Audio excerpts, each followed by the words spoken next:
New York City Mayor Eric Adams has been charged with fraud for accepting illegal campaign donations. A recent indictment claims Adams received over $10 million in public funds by using straw donors to hide the true source of contributions. He's accused of wire fraud, conspiracy, and accepting donations from foreign nationals, which could lead to serious prison time. Adams denies the charges, calling them false and pledging to fight them in court. Federal agents seized his phone, but Adams remains in office and says he will not resign. Israel conducted more airstrikes on Thursday, targeting Hezbollah in Lebanon, including southern Beirut. Prime Minister Benjamin Netanyahu ordered the military to fight at full force, while diplomats push for a temporary ceasefire. Israel hit 75 Hezbollah targets overnight, killing 23 people, according to Lebanese officials. Hezbollah fired missiles into Israel in response. The U.S. and France are urging a 21-day pause to prevent a ground invasion, but Netanyahu has not yet agreed. Tensions remain high as more Israeli forces prepare for possible land operations in Lebanon. A bus hijacking in Los Angeles turned deadly early Wednesday when Lamont Campbell, 51, allegedly shot a passenger. The incident began around 12:46 a.m. as police received reports of a disturbance. Officers found the bus with terrified passengers fleeing and learned that Campbell had forced the driver to keep moving at gunpoint. After a police pursuit, spike strips brought the bus to a stop. SWAT teams entered and found a 48-year-old man with gunshot wounds, who later died at the hospital. Campbell now faces murder charges and is held on a $2 million bail. The investigation is ongoing. Vice President Kamala Harris will visit Arizona's southern border on Friday, focusing on immigration as a major election issue. Harris plans to visit Douglas, a key port of entry, to highlight her border security efforts. She's pushing a bipartisan plan that critics say former President Donald Trump blocked for political reasons. Polls show more voters trust Trump on immigrant. Harris has faced criticism over her role in border issues, but she is pushing back, saying Trump prefers to run on the problem rather than fix it. Please like and subscribe. In her first interview in 2 years, Melania Trump criticized Democrats and the media for creating a toxic atmosphere that she believes led to assassination attempts on her husband, Donald Trump. Speaking on Fox and Friends, she expressed her shock over the violence, stating, "They're only fueling a toxic atmosphere."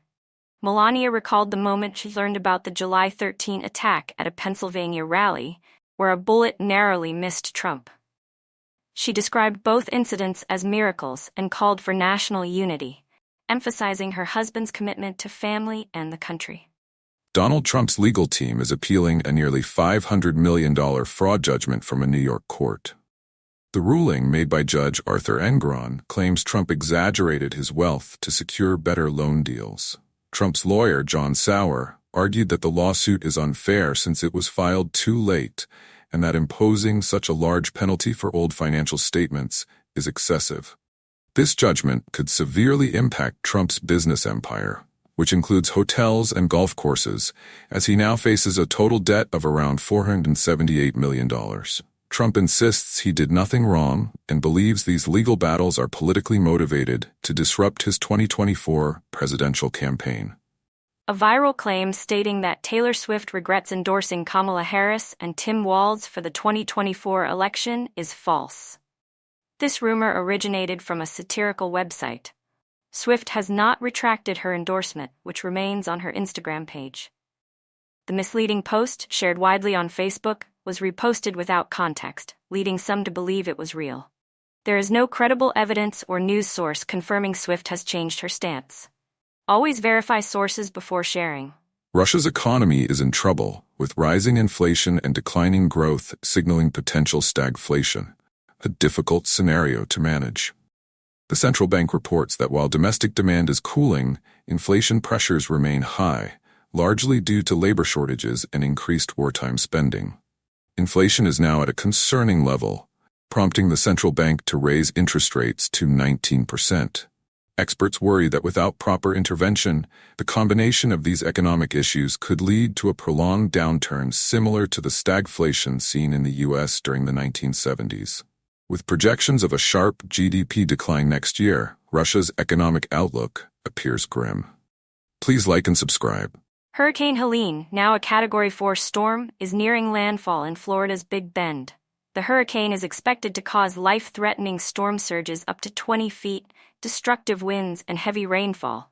Its fast-moving pace will spread impacts inland, threatening parts of Georgia, the Carolinas, and Tennessee, with flash flooding, river floods, and damaging winds. Authorities have issued warnings for hurricane-force winds and a significant storm surge along the Gulf Coast. Residents in affected areas are urged to follow evacuation orders and stay alert for updates. China's newest nuclear-powered submarine sank at a Wuhan port earlier this year, but the incident was covered up for months. U.S. officials discovered the mishap through satellite images, revealing that the Zhao-class submarine sank during final tests. It's unclear if nuclear fuel was on board, and the situation raises concerns about China's military safety.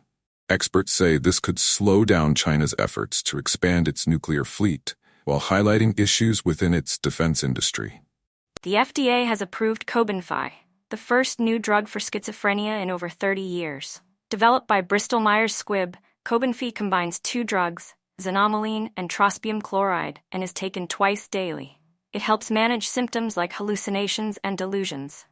Unlike older medications, which target dopamine, Cobenfy works on acetylcholine, potentially reducing side effects such as weight gain and drowsiness. This approval brings new hope for the 24 million people worldwide affected by schizophrenia.